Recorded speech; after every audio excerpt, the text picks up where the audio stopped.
What is up, everybody? Welcome back to our Vendetta Sports Media NBA previews. I'm Jerry Walker. Alongside me is Matt Hanifan. And Matt, today's episode is all about the Cleveland Cavaliers, what they did last year, how they're going to do this offseason, how they're doing this upcoming season. And we'll kind of get it kicked off of what happened last year. They went 51 and 31. They traded for Donovan Mitchell in the offseason, which I think kind of it surprised most people. It's definitely surprised me a little bit. And they did that a couple weeks before training camp started. And I mean, it worked out, I think, perfectly, or at least in the regular season. I mean, again, 51 and 31, their best record since LeBron got there. Or not LeBron got there, since LeBron left. It did come to an unfruitful end because they did get bounced in 5 games to the New York Knicks in the playoffs. They just completely fell apart. Their shooting was awful. Their rebounding was awful. We did see Evan Mobley, I think, get better on the defensive end a little bit. But ultimately, this team flamed out, and so they had to make some moves in the offseason. They got Max Strus from my beloved Miami Heat. They signed him to a 4 for $64 in a sign-and trade. They acquired Georges Niang on a 3-year, $40 million deal, something like that. It wasn't super expensive from the Sixers.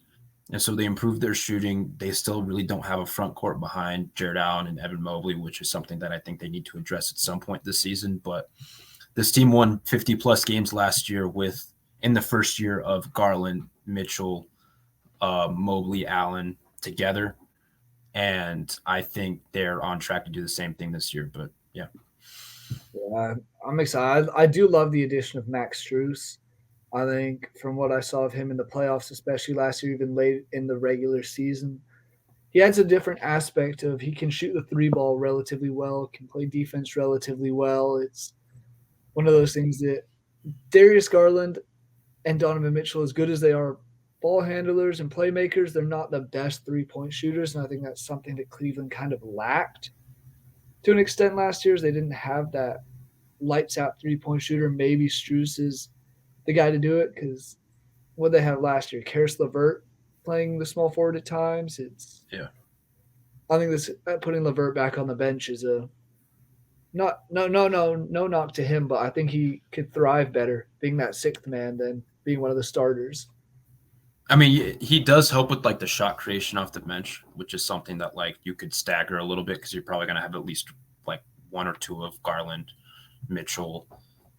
Maybe I'm not going to say Mobley's a shot creator, but you're going to have at least 2 of those aforementioned 4 on the floor at the same time, and you're likely going to have either one of Garland or Mitchell on the floor at the same time. And in the lineups that they may not be on the floor together, or they may not be on the floor at all, both of them, you could just have Karis LeVert handling the ball and having those primary ball handler responsibilities with you could have Strus around him. You could have they did lose Cedi Osman, but you could have Dean Wade around them. You could have I'm blanking. You could have Niang around that. You could add spacing to that and make it easier for LeVert because he's not the most efficient shooter. Mitchell was, I think, pretty good last season. He shot 39% from deep. Okay.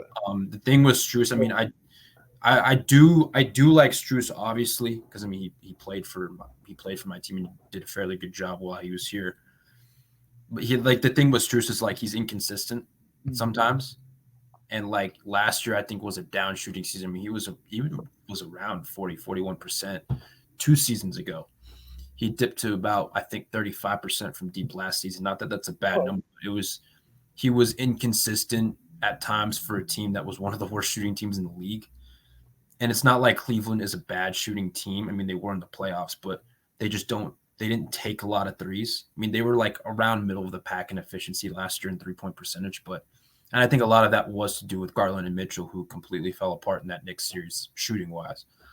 But Strus does add that kind of movement shooter element that they didn't really have with Cedi Osman. They didn't really have with Lamar Stevens. And so he diversifies the offense in that sense for them. He's also just a very confident shooter. And so they're never going to have to worry about him just getting him up. He's going to get him up. And like if you could create that threat for yourself, you can kind of you gain that respect and you open things up for Mitchell and Garland in that sense. And then like for Mobley, I'm expecting a little bit of a year 3 leap. Not to say I was disappointed by what happened for him in year 2, but like he didn't take like an incredibly massive leap on the offensive end. And I still want to see him tap into that aggressiveness a little bit more from an offensive perspective. Defensively, I mean, he has like a defensive player of the year type ceiling, in my opinion. I mean, he's a very good rim protector. Something that made me happy was, I think came out like a couple weeks ago, that he's been watching a lot of film on Bam this season or this offseason, and that warms my heart. So I hope he's able to take like another leap. Like maybe it's not like a 20 and 10 leap, but maybe he gets to 18, 19 points a game on good efficiency. Maybe he improves a little bit from beyond the arc, because I know he struggled from there. Jared Allen, like fine player, one of the better young centers in the league. I think he's still only like 25, 26 years old. Seems crazy because it feels like he's been around for so long. Right.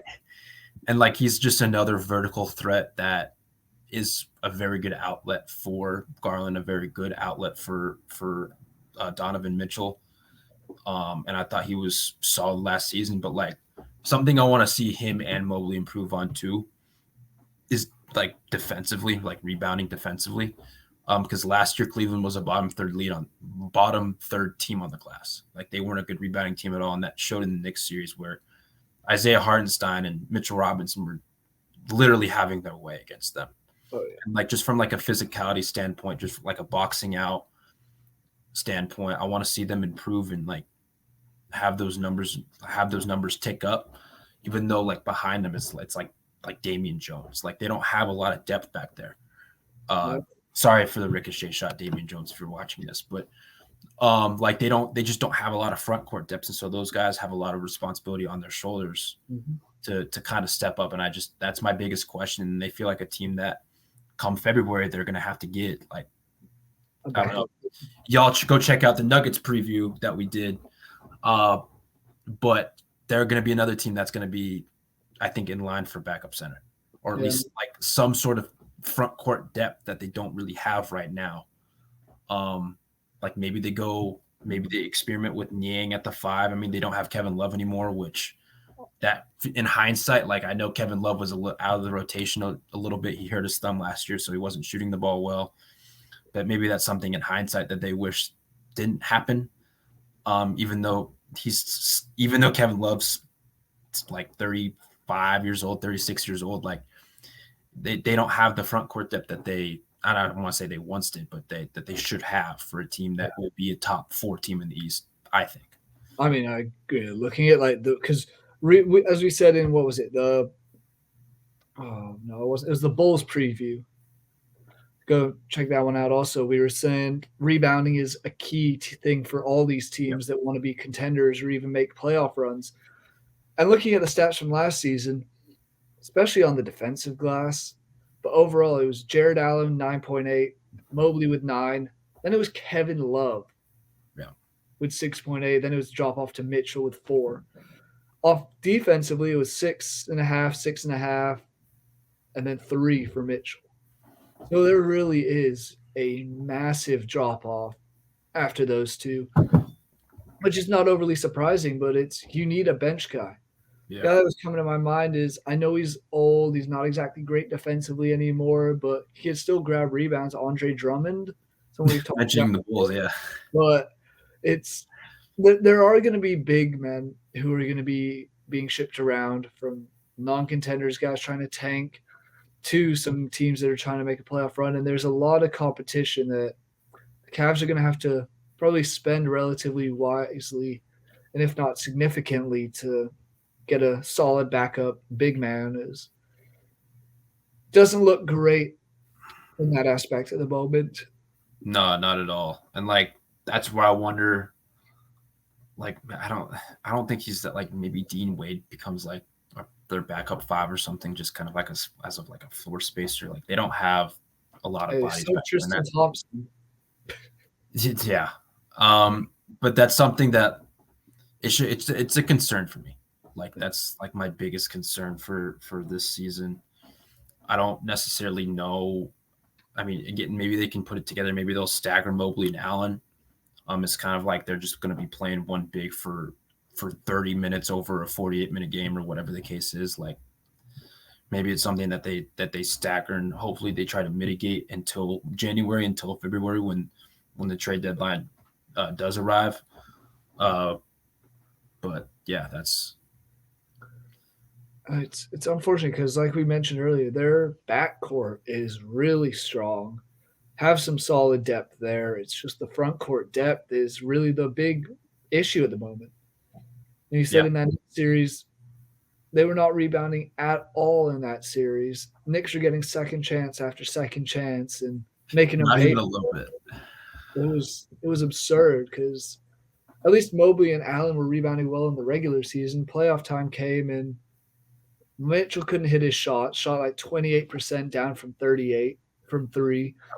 Mobley and Allen weren't rebounding. It was everything that could go wrong for them went wrong, and Knicks took advantage. But what are you looking for this season, prediction-wise? Do you think they improve on their record from last year? I do. I think they win. In my preview, I have them 54-28. Okay. I think this is the third best team in the East right now, if I'm being completely honest. Maybe, and that's assuming that like the whole James Harden debacle in Philly, like they trade him at some point. Yeah. And it also would just depend on what they get back for him. But I think they are the third best team in the East right now, and I think they win 54 games, even though I do have those concerns about the defensive rebounding. Again, I just think like there's going to be some sort of shooting progression from them that I think will help them win 3 more games over an 82-game season. And this was one of the best defenses in the entire league throughout last season. And I think they did lose Stevens. They did Osman, I think, is an underrated defender. And I guess supplementing that with Strus, Strus isn't the best defender. Niang's okay. But I still think like with Okoro, with Mobley, with Allen, like I think it helps mitigate that a little bit. And so I still do think they are like a top 5, top 6 defense. And I think their offense takes a leap because of those extra shooting presences and those spacing presences and the different stuff that they can do with Niang and Strus on the floor together. I think that takes a little bit of a leap this year. Yeah, I like that shout. I do agree with you. I think they will take a step forward. I had them doing just 1 or 2 games better, but 3-game shouts right there as well. Yeah.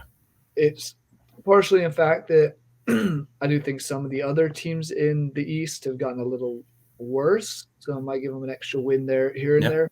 But also, I like this team. I trust them defensively. Like we've been saying, offensively, I think they'll take a step forward. I do think Strus helps them significantly. He'll space open the floor a bit more for Mitchell and Garland when they're on the court together. If it's Karis LeVert, they all space it out. So it's that front court's great.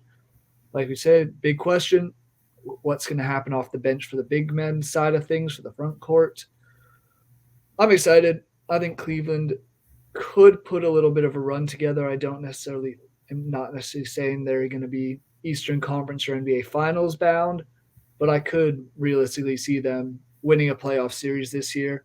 I think if they take on the Knicks, they'll be looking for vengeance again. But anything else you want to discuss on the Cleveland Cavaliers? I also do like what I've seen. Again, it's preseason, so temper expectations, but I do like what I've seen from Imani Bates, who was very, very hyped up out of high school. Had a little bit of a rocky college stint, but he's now in the pros, and I think I just like what he can provide for them, even though I don't know how many minutes he gets in a rotation for an 82-game season. But like he's just a fun player to watch, in my opinion, at least offensively. So. Yeah, I mean, it's just another entertaining guy that adds a bit more depth to a team that has some decent depth so far. But Matt, pleasure as always. You guys, go and check out the rest of our NBA previews. Thank you for watching this one. Make sure you subscribe to the Vendetta Sports Media YouTube channel. Check it out on Twitter because we have both written previews as well as these video blog previews. So stay tuned. These will all be out over the next few days as the NBA season comes to a start. I know I'm excited. Pretty sure Matt's excited. Oh yeah. Thank you guys for watching. We'll see you next episode.